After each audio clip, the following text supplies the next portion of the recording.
जाऊया पुण्यामध्ये काँग्रेसचं आंदोलन सध्या या ठिकाणी सुरू असल्याचं समजतंय। राहुल गांधी यांना जी शिक्षा सुनावण्यात आलेली आहे त्यानंतर हे आंदोलन सुरू झालेलं आहे।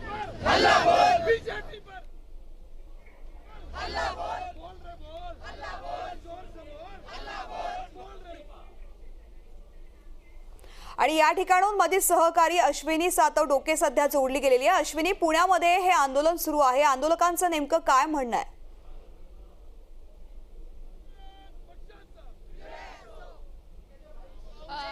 तृप्ती, राहुल गांधी यांना कोर्टाने 2 वर्षाची शिक्षा सुनावल्यानंतर पुण्यातले काँग्रेसचे कार्यकर्ते जे आहेत ते आक्रमक झालेले आहेत। पुण्यातल्या झाशीच्या राणी पुतळ्याच्या बाहेर काँग्रेसचे ज्येष्ठ कार्यकर्ते, ज्येष्ठ नेते जे आहेत ते या सगळ्या निर्णयाच्या विरोधामध्ये आंदोलन करतायत। त्यांच्या हातामध्ये आपल्याला वेगवेगळे पोस्टर्स जे आहेत ते दिसतात। मोदी हटाव देश बचाव असा नारा सुद्धा यांच्या वतीने दिलेला आहे। आपण थेट जाऊयात, काय म्हणणं आहे? ही जी कारवाई कोर्टाने शिक्षा सुनावलेली आहे त्याच्या विरोधामध्ये तुम्ही हे करता? या देशामध्ये हुकुमशाही आणण्याचा हा प्रकार आहे, हिटलरशाही आणण्याचा प्रकार आहे।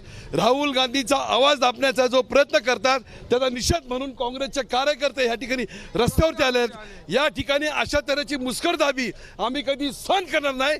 लोकशाहीच्या माध्यमातून या भाजपला, या मोदीला आम्ही धडा शिकवल्याशिवाय गप्प बसणार नाही। इथूनच्या पुढच्या काळामध्ये पुणे शहर काँग्रेसच्या वतीने मोठ्या संख्येने रस्त्यावरती येऊन या बीजेपीचा या घटनेचा आम्ही निषेध करतोय। माजी मंत्री बाळासाहेब शिवरकर आहेत। न्यायालयाने ही शिक्षा सुनावलेली आहे, तुम्ही त्याचा निषेध करताय? न्यायालयाने ही शिक्षा सुनावलेली आहे, तुम्ही त्याचा निषेध करताय, काय तुमचं म्हणणं आहे? आता हे जे आहे हे कोर्टाने जो निर्णय दिला तर यामध्ये बीजेपी सरकारने केव्हाचं काय काढायचं आणि कोर्टात जायचं आणि त्याच्यावरती या ठिकाणी शिक्षा व्हायची, हे काही लोकशाहीला, घटनेला या ठिकाणी शोभून नाही, उलट हा घटनेचा अपमान आहे। म्हणून या ठिकाणी आम्ही या राहुल गांधीला जी सजा केली त्याच्याबद्दल निषेध करतो, रस्त्यामध्ये आलेले आणि या पुढच्या काळामध्ये पुणे शहर काँग्रेस कमिटीच्या पद्धतीने माध्यमातून मोठमोठे आंदोलन या ठिकाणी आम्ही घेणार आहोत। न्यायालयाचा जो निर्णय आहे त्याबद्दल चला बाबा एकत्र घेऊन एकंदरीतच काय तुमची भूमिका? ज्या पद्धतीने राहुल गांधींवर आजच्या टायमिंग प्रमाणे तर 2019 साली राहुल गांधींनी जे काय वक्तव्य केलं त्याची नोंद तुम्ही आज घेता, त्याच्यावर 2 वर्षाची सजा। ते जे षडयंत्र आहे, हे जे षडयंत्र आहे, हे षडयंत्र अख्खा देश पाहत आहे। तुम्हाला राहुल गांधींना संसदेमध्ये बोलण्यापासून रोकायचं आहे आणि तुम्हाला राहुल गांधींच्या वक्तव्यांचं एवढंच जर दखल घ्यायचं आहे तर मग त्यांनी अदानींबद्दल वक्तव्य केलं, त्याची दखल आपण घेत नाही। चोक्सीचं आताच रेड अलर्ट तुम्ही काढलं, त्याची दखल तुम्ही घेत नाही। अडाणीच्या पोर्टवर लाखो करोडो रुपयाचा ड्रग्ज सापडलं जातं, त्याची दखल तुम्ही घेत नाही। पण 2019 मध्ये एक वक्तव्य केलं होतं आणि काय चुकीचं वक्तव्य होतं, जे पळून गेले त्यांचे आडनाव ते होते, त्यांनी तो संदर्भ दिला होता।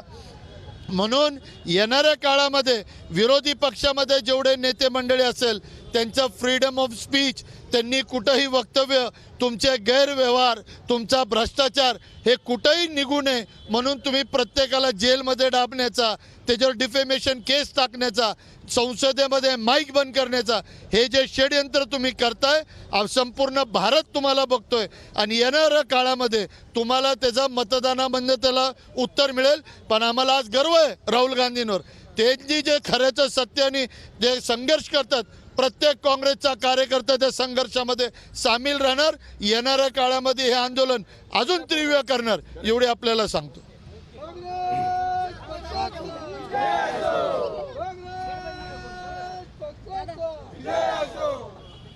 मोदी, अमित शाह आणि भारतीय जनता पार्टी ही या देशामध्ये फक्त एकाच नेत्याला घाबरते, ते नाव आहे राहुल गांधी। राहुल गांधींची वाढत चाललेली लोकप्रियता, भारत जोडो आंदोलनामध्ये देशातील नागरिकांनी दिलेला सहभाग आणि देशामध्ये परदेशामध्ये ज्या पद्धतीने राहुल गांधींचं नेतृत्व मान्य केलं जाते याच्यावरनं नरेंद्र मोदी आणि अमित शाह घाबरलेले आहेत। नीरव मोदी असतील, ललित मोदी असतील किंवा अनेक उद्योगपती असतील, त्यांनी या देशाला चुना लावून सर्वसामान्य नागरिकांचे पैसे चोरून या देशातनं पळून गेले. राहुल गांधींनी त्यांचं नाव घेतलं म्हणून त्यांच्यावर 2 वर्षाची शिक्षा माननीय सुरत कोर्टाने या ठिकाणी सुनावलेली आहे. देशाच्या संविधानाच्या दृष्टीने, लोकशाहीच्या दृष्टीने सुरत कोर्टाचा निर्णय हा काळा निर्णय म्हणून या ठिकाणी इतिहासामध्ये नोंद केला जाईल. आणि जोपर्यंत ज्या पद्धतीने संसदेमध्ये राहुल गांधींनी या ठिकाणी अडाणींचा विषय घेतला, पुरावे दिले, त्या दिवसापासून लोकसभेतलं कामकाज होत नाही. याचा अर्थच एक आहे की हे लोक राहुल गांधींना घाबरतात, हे लोक लोकशाहीला घाबरतात. आणि नरेंद्र मोदींचा शेवट हा 2024ला राहुल गांधींच्या नेतृत्वाखालीच लिहिला गेला आहे. म्हणून ह्या पद्धतीची दहशत माजवण्याचं काम भारतीय जनता पार्टी करीत आहे.